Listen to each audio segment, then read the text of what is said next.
My name is Nabila Yasin, and today I'm going to share a small story with you. It was April 26, 2010.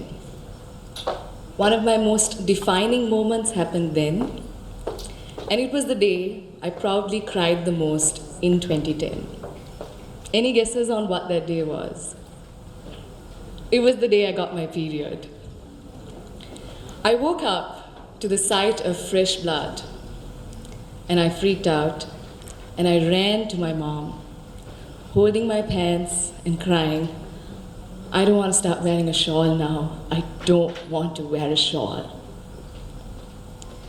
Growing up in a conventional Muslim family meant that when you age puberty, you are entering and transitioning into becoming a young woman, and your attire changes. You are expected to wear a shawl or a hijab. But my mom, being as amazing as she is, comforted me, calmed me, and said I wouldn't have to do that. But this just shattered me because growing up, my wildest fantasy was to be a boy. It wasn't because intrinsically I wanted to be a boy, nor was it because I was macho masculine. It was solely because it was very clear to me growing up that being a boy was a lot easier than being a girl. It just seemed as though boys entering manhood was a breeze. I didn't see any boys being thrown puberty parties or being told how to dress. Because the day I got my period, one thing happened. I got a big box, and everything changed. Not only did I get a big box, but you did too. To all my ladies out there today, you got a big box the day you got your period. This box is a box of expectation set by society, and it's definitely one of the oldest boxes in the world. It's a box of expectation that is handed to you, and you don't even know. The moment you open this box, you see the expectation of being a good girl blossoming into being a young woman. Don't talk to boys, don't dress that way, don't stay out late, no boyfriends for you, and don't be friends with the girls who have the boyfriends. And as you get older and you reach your 20s, this box gives you another expectation. The expectation of marriage. Because nobody wants a bride who looks older or a bride who is doing better than her man. So this expectation weighs you down again, and you get married. And then you are expected to be a dutiful wife who doesn't bring any shame to her in-laws' name. And as a married woman, you can be career-oriented as long as you come back home, cook, clean, and wash up. Your career's on point. A few years into marriage, it hands you another expectation. The expectation of being a mother. The uncomfortable questions come in. So when are you having kids? Why aren't you guys trying for kids? Maybe have another one because your first one might get lonely. And after you become a mother, the whole world will come to tell you why you're doing it all wrong. But no one will come to give you a lending hand. And after all this, you realize your marriage is too toxic. You don't want it, you want out. But no, because you are expected to be a good wife, and good wives, they don't break their families apart. They stick together like the glue of a family. And if all of these expectations are not enough, we are constantly living with one expectation of giving it our all, of being beautiful, of being fair, of being slim, of being trim. You can give birth to about 4 children and they'll still expect you to be size 0.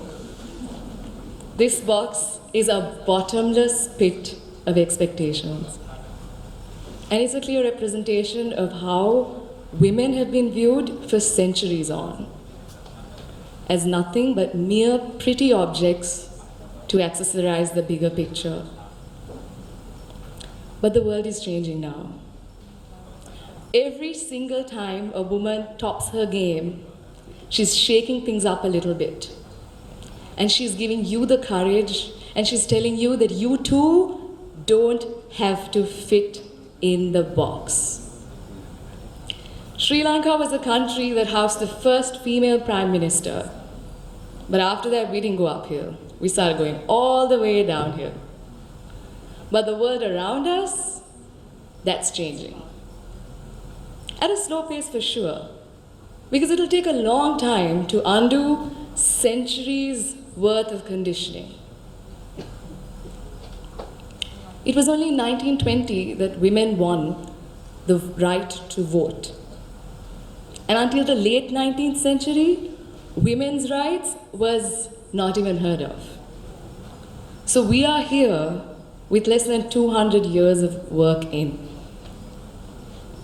So the change is slow, but it's happening. And it happened because a group of women got together, met for tea, and decided enough was enough, and gave birth to feminism. And we are enjoying the perks of it now. Because collectively is when change comes through. Together, we pave the way.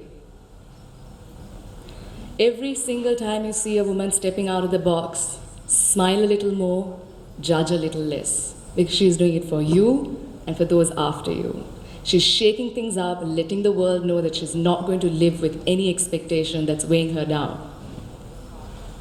And to you, take it all and know that you are whole on your own, and these expectations, they don't have to be something that you need to comply with.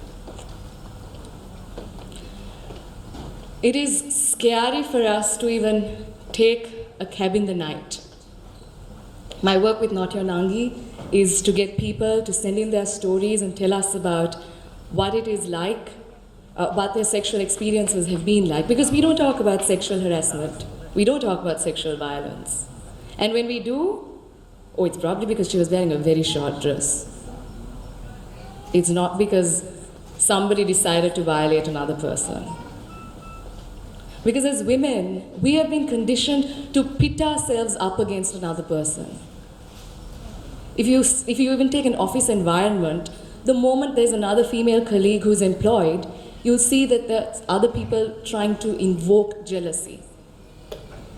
We need to come together to collectively pave the path for those after us and before us. As a member of the Sri Lankan youth, things have been the same for the past few years. It hasn't gone uphill for us. So this is my urge to call you all together.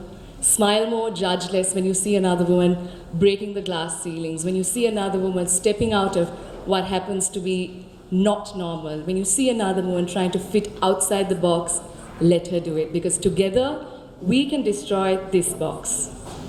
Today I want to wish all of you a happy International Women's Day. But as we are here in an AC'd room speaking about change, there are people in relationships that they can't leave, there are girls who are abused by their families, there are girls who are being given in marriage without their consent. There's a lot of nasty things happening out there. And sure, we can't change it all, but we can change it with ourselves and the way we view women and their choices. We respect them and we don't judge them.